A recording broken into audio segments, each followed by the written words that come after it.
श्री गणेशाय नमः, श्री सरस्वती नमः, श्री गुरुभ्यो नमः. మిత్రులారా, వ్యాస ప్రోక్త మహాభారత ఇతిహాసం యథాతథంగా చెప్పుకున్నాం. ఇందులో భాగంగా నేటి వరకు మనం 18 పర్వాల్లో 11 పర్వాలు పూర్తి చేశాం. ఆది, సభ, అరణ్య, విరాట, ఉద్యోగ, భీష్మ, ద్రోణ, కర్ణ, శల్య, సౌప్తిక, స్త్రీ పర్వాలనే 11 పర్వాలు పూర్తి చేశాం. 12వదైన శాంతి పర్వంలో కూడా 241 అధ్యాయం వరకు చెప్పుకున్నాం. ఈ రోజున 242వ అధ్యాయాన్ని ప్రారంభం చేద్దాం. ప్రారంభించే ముందు వ్యాస భగవాను ప్రార్థన చేసుకుందాం. వ్యాసాయ విష్ణు రూపాయ వ్యాస రూపాయ విష్ణవే నమో వై బ్రహ్మనిధయే వాసిష్ఠాయ నమో నమః. నారాయణం నమస్కృత్య నరం చైవ నరోత్తమం దేవీం సరస్వతిం వ్యాసం తతో జయముదీరయేత్. అంజనానందనం వీరం జానకీ శోకనాశనం కపీశమక్షాంతారం వందే లంకాభయంకరం.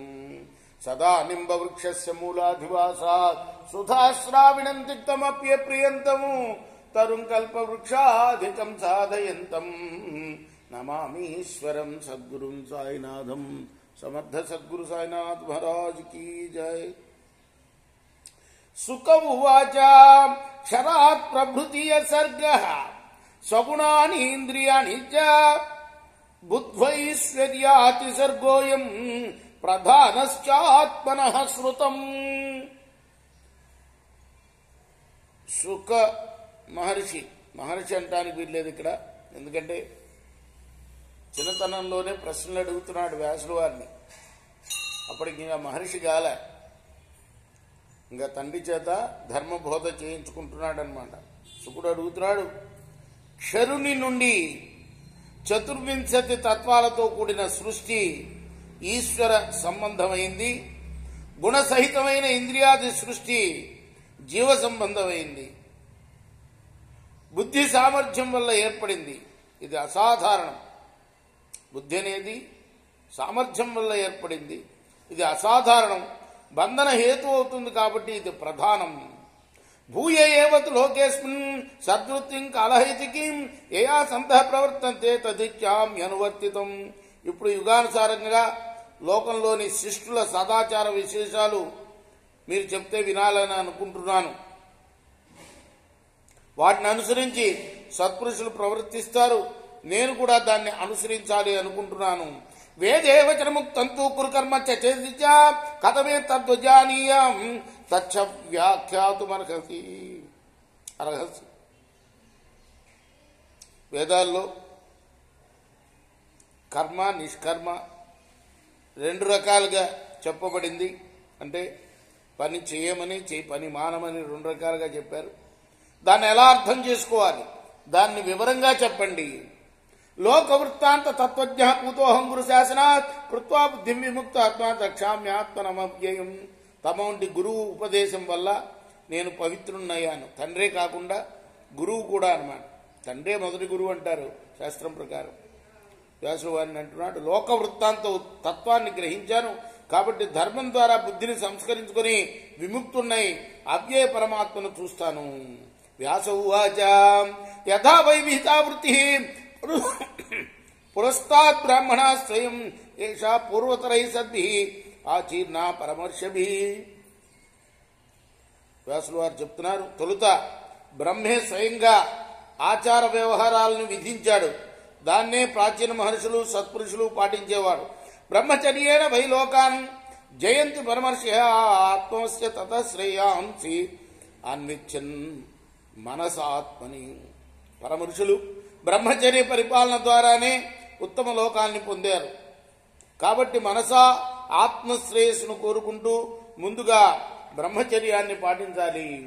వనే మూల ఫలాసీచ తప్యన్సు విపులంతప పుణ్యాయ తనచారీచ భూతానాం అభిహింసక.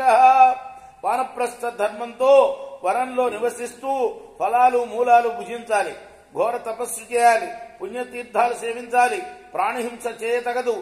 నిధూమే సన్నముసలే వానప్రస్థ ప్రతిశ్రే కాలే ప్రాప్తే చరణైర్భక్ష్యం కల్పతే బ్రహ్మ భూయసే. తర్వాత సన్యాసం పుచ్చుకోవాలి. అంటే బ్రహ్మచర్యం, గృహస్థం, వానప్రస్థం, సన్యాసం వరుసన చెప్తున్నాడు అనమాట. ఒకదాని తర్వాత ఒకటి పుచ్చుకోవాలి. ఆ తర్వాత ఆ భిక్షాటనకు వెళ్ళాలి సన్యాసి అయిన తర్వాత.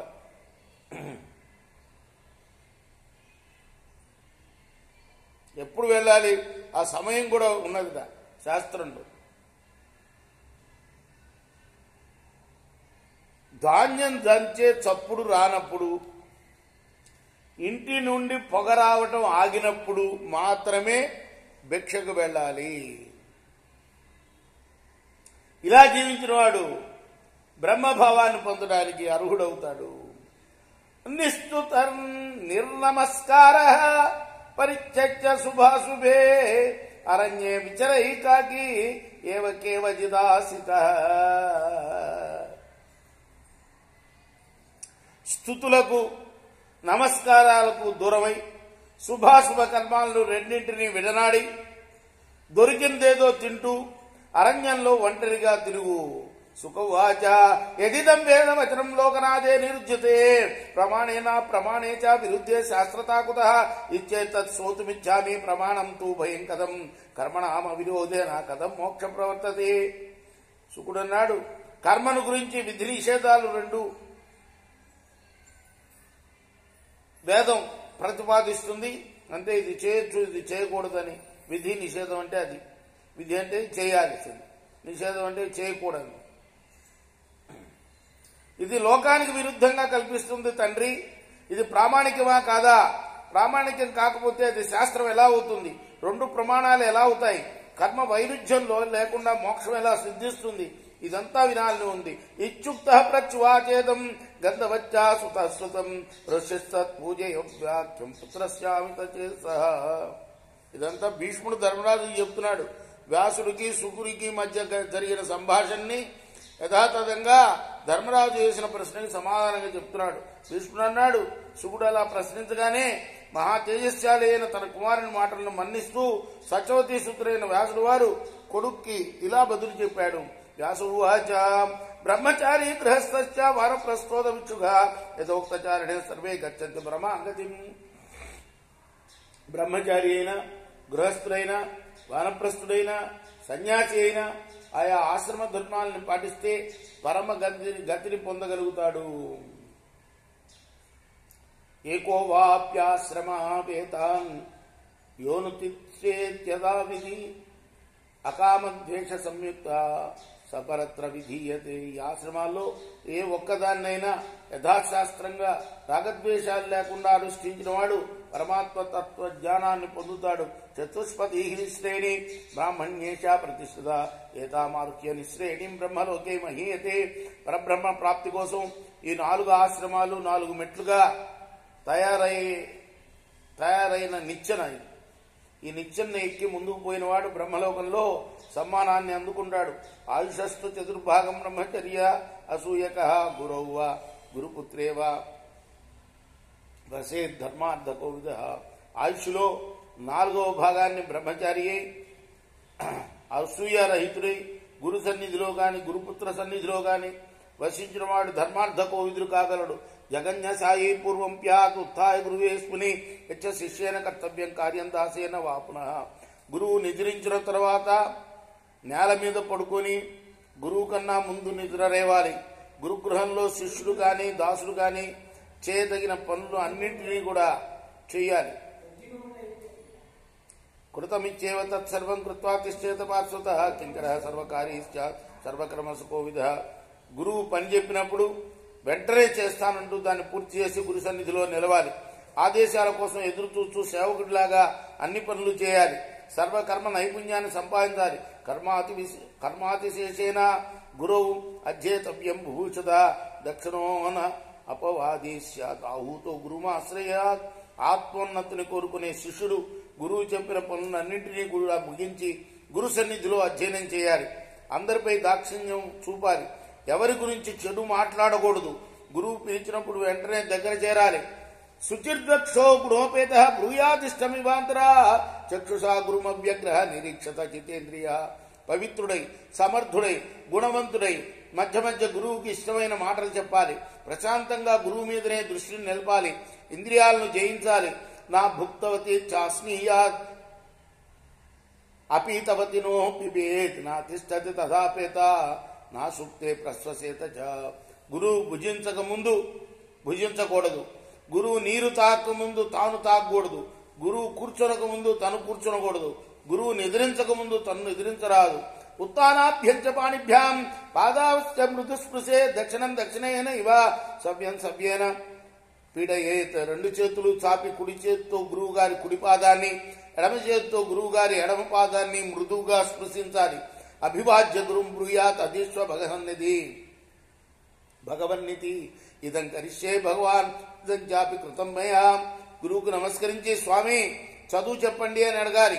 ఈ పని చేశాను, ఈ పని చేయబోతున్నాను అని తను చేసే పనుల గురించి కూడా చెప్పాలి.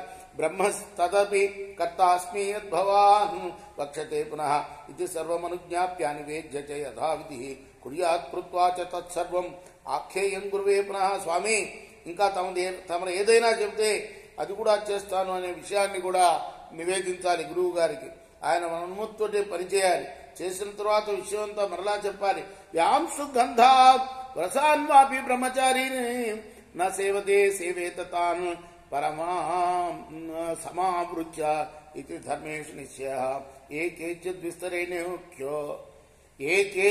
విస్తరేణోక్తాః నియమా బ్రహ్మచారిణః తాన్ సర్వాన్ ఆచరయేన్నిత్యం భవేచ్ఛాన భగో గురు.